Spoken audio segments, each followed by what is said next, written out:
Hello everyone, welcome to GS centre. दोस्तों कैसे आप सब? उम्मीद है आप अच्छे होंगे। चलिए कंटिन्यू करते हैं। प्रैक्टिस सेट सीरीज हमारी चल रही है, तो आने वाले एग्जाम्स के लिए काफ़ी इंपॉर्टेंट है। UP police, Delhi police, SSG, GD, air force, जितने भी वनडे एग्जाम्स हैं उसके लिए काफ़ी महत्वपूर्ण होने वाली सीरीज़ है ये। जितने भी प्रीवियस क्वेश्चन है वो हम सारे सॉल्व कर रहे हैं। तो चलिए कंटिन्यू करते हैं। आज पहला क्वेश्चन देखते हैं हम। पहला क्वेश्चन है कि अशोक का अपने शिलालेखों किस नाम से उल्लेख हुआ है। तो अब अशोक की जो शिलालेख है उसमें उसका कौन से नाम से उल्लेख किया गया है? तो ये है आपका प्रियदर्शी। किस नाम से उल्लेख किया गया है? प्रियदर्शी का। तो अशोक ने शिलालेखों में अपना नाम क्या उल्लेखित कराया है? प्रियदर्शी। तो ध्यान रखेंगे, उनका डी राइट आंसर हो जाएगा। नेक्स्ट हमारा क्वेश्चन है, घोंसला बनाने वाला एकमात्र सर्प कौन सा है?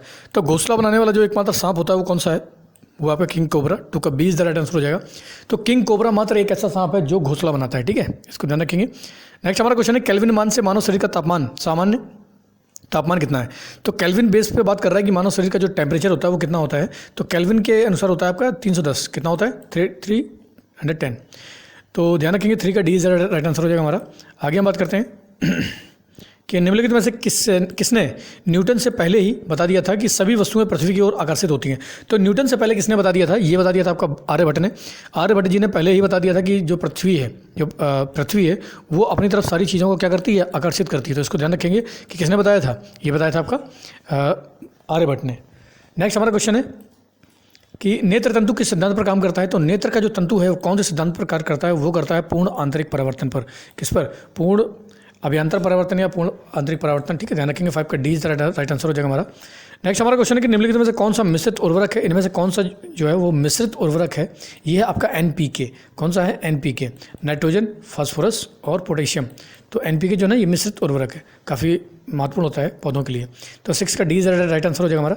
नेक्स्ट क्वेश्चन है हमारा कि मीमांसा दर्शन के अनुसार किससे मुक्ति संभव है? तो मीमांसा दर्शन के अनुसार किससे मुक्ति संभव है? कर्म से। तो मीमांसा में किसके बारे में बताया गया? कर्म के बारे में बताया गया कि आप कर्म से मुक्ति संभव है। तो 7 का डी राइट आंसर हो जाएगा हमारा। नेक्स्ट हमारा क्वेश्चन है कि मधुमक्खियों की भाषा की पहचान करने के लिए किससे नोबेल पुरस्कार दिया गया था? तो किससे नोबेल पुरस्कार मिला था मधुमक्खियों की भाषा पहचानने के लिए? ये फ्रिश्क को मिला था। किसको मिला था? ये केवी फ्रिश्क थे, फ्रिश्क। ठीक है, तो उनको दिया गया था मधुमक्खियों की भाषा पहचानने के लिए। ठीक है, मधुमक्खी डांस वगैरह कैसे करती हैं, किस तरीके से वो बात करती हैं, डांस कर करके वो बताती हैं सारी चीज़ें। तो मधुमक्खियों की जो लैंग्वेज थी वो फ्रिश्क ने पहचानी थी। तो 8 का सी राइट आंसर हो जाएगा। नेक्स्ट हमारा क्वेश्चन है कि बुलेट प्रूफ पदार्थ बनाने के लिए निम्नलिखित में से कौन सा बहुलक प्रयुक्त होता है?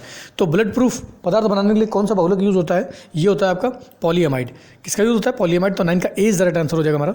नेक्स्ट हमारा क्वेश्चन है कि फोटोग्राफी में स्थायिकर के रूप में किसका प्रयोग होने वाला रसायन कौन सा है?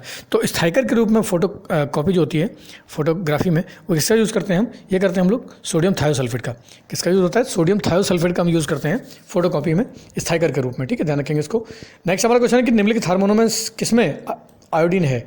तो निम्नलिखित हार्मोनों में से किसमें आयोडीन होती है? तो आपकी किसमें होती है? ये होती है आपकी थायरॉक्सिन में। ठीक है, थायरॉक्सिन में आपकी आयोडीन होती है। तो 11 का ए राइट आंसर हो जाएगा हमारा। नेक्स्ट हमारा क्वेश्चन है कि इंडिया फॉर इंडिपेंडेंस लीग। तो इंडिया फॉर इंडिपेंडेंस लीग की स्थापना किस के विरोध में हुई थी? तो किसके विरोध में हुई थी? नेहरू रिपोर्ट के विरोध में India for independence for India league. तो इंडिपेंडेंस फॉर इंडिया लीग की स्थापना किसके विरोध में हुई थी? नेहरू रिपोर्ट के विरोध में। और इसकी स्थापना किसने करी? जल्दी कमेंट करो कि India for independence for India league की स्थापना किसने की थी? ठीक है, तो 12 का एज राइट आंसर हो जाएगा हमारा। नेक्स्ट हमारा क्वेश्चन है कि राज्य सरकारों को कृषि आयकर कौन समानुदेशित करता है? देखो बहुत इंपॉर्टेंट क्वेश्चन है कि कृषि आयकर कौन समानुदेशित करता है? तो ये भारत का संविधान है। तो भारत का संविधान जो है ना वो समानुदेशित करता है किसको? राज्य सरकार को। बहुत सारे बच्चे वित्त आयोग लगाएंगे क्योंकि वित्त आयोग सिफारिश करता है कि केंद्र और राज्यों के बीच में कितना करों का बंटवारा होगा, वो सिफारिश करता है। लेकिन समानुदेशित कौन करता है? ये भारत का संविधान है। तो ध्यान रखेंगे, 13 का डी राइट आंसर हो जाएगा। बहुत इंपॉर्टेंट क्वेश्चन है। नेक्स्ट हमारा क्वेश्चन है कि चोल काल में निर्मित नटराज की कांस्य की प्रतिमाओं देवकृति प्रायः कितनी भुजाओं वाली थी?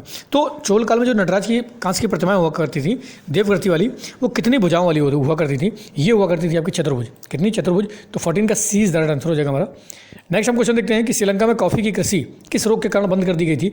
तो कौन सा रोग फैल गया था श्रीलंका में जिसकी वजह से कॉफ़ी की कृषि पर बहुत ज़्यादा इंपैक्ट पड़ा था, उसको बंद कर दिया गया था? ये था पर्णशिरता। तो पर्णशिरता रोग था जो फैल गया था, जिसके बाद कॉफ़ी का उत्पादन बंद कर दिया गया था। तो 15 का एज राइट आंसर हो जाएगा हमारा। नेक्स्ट हमारा क्वेश्चन है कि 1946 में निर्मित अंतरिम सरकार में कार्यपालक परिषद के उप सभापति कौन थे? तो 1946 में जब अंतरिम सरकार गठन किया गया था तो उस समय जो कार्यपालक परिषद थे उसके उप सभापति बनाए गए थे जवाहरलाल नेहरू। तो 16 का एज राइट आंसर हो जाएगा हमारा।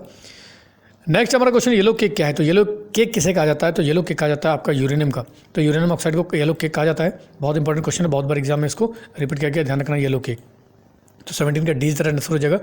अगला हमारा क्वेश्चन है कि दिनेश गोस्वामी समिति का संबंध किससे है? तो दिनेश गोस्वामी जो समिति है इसका संबंध किससे? बैंक, बीमा, आतंकवाद या चुनाव से? तो दिनेश गोस्वामी समिति ने चुनाव सुधारों को लेकर सिफारिश करी थी। तो 18 का D is the right answer हो जाएगा हमारा। नेक्स्ट हमारा क्वेश्चन है कि कौन सी नदी श्रीरंगपट्टम, शिवसमुद्रम और श्रीरंगम के द्वीपों का निर्माण करती है? तो श्रीरंगपट्टम पता ही चल गया होगा आपको, कावेरी नदी है। तो 19 का ए इज द राइट आंसर हो जाएगा, जो श्रीरंगम, शिवसमुद्रम और श्रीरंगपट्टम द्वीपों का निर्माण करती है। तो 19 का ए इज द राइट आंसर हो जाएगा। और लास्ट हमारा क्वेश्चन है आज का, लास्ट नहीं मतलब 20वां क्वेश्चन है कि प्राचीन भारतीय समाज के प्रसंग में निम्नलिखित शब्दों में से कौन से शब्द शेष 3 के वर्ग का नहीं है? तो कौन से शेष 3 के वर्ग का नहीं? देखो, कुल है, वंश है, गोत्र है, लेकिन कोष नहीं है। क्या नहीं है? कोष नहीं है आपका भारतीय समाज के प्रसंग में, प्राचीन भारतीय समाज के प्रसंग में। तो कुल हुआ करता था, वंश हुआ करता था, गोत्र हुआ करता था, लेकिन कोष नहीं। कोष का मतलब क्या है? कोष का मतलब कोष होता है पैसे वैसे रखने वाला, वो नहीं हुआ करता था। तो 20 का सी इज राइट आंसर हो जाएगा। नेक्स्ट हम बात करते हैं कि लास्ट क्वेश्चन है हमारा कि सतीश गुजराल। सो सतीश गुजराल कौन थे भाई? फेमस व्यक्ति। तो ये आपके क्या थे? ये चित्रकार थे। तो सतीश गुजराल जी जो थे ये पेंटर थे, बहुत फेमस पेंटर थे, तो ध्यान रखेंगे। 21 का ए इज द राइट आंसर हो जाएगा। तो ये सारे हमारे महत्वपूर्ण क्वेश्चन है आज हमारे लगभग 21 क्वेश्चन है। तो ध्यान रखेंगे, बार बार इनको क्वेश्चन को एग्जाम में रिपीट किया गया है। तो इस तरीके से डेली प्रैक्टिस सेट सॉल्व करेंगे, आने वाले एग्जाम्स के लिए आपका बहुत ज़्यादा कॉन्फिडेंस बूस्ट होने वाला है। तो चलिए लगातार पढ़ेंगे इसी तरीके से, लगातार मेहनत कीजिए। आज के लिए इतना बहुत है। जय हिंद।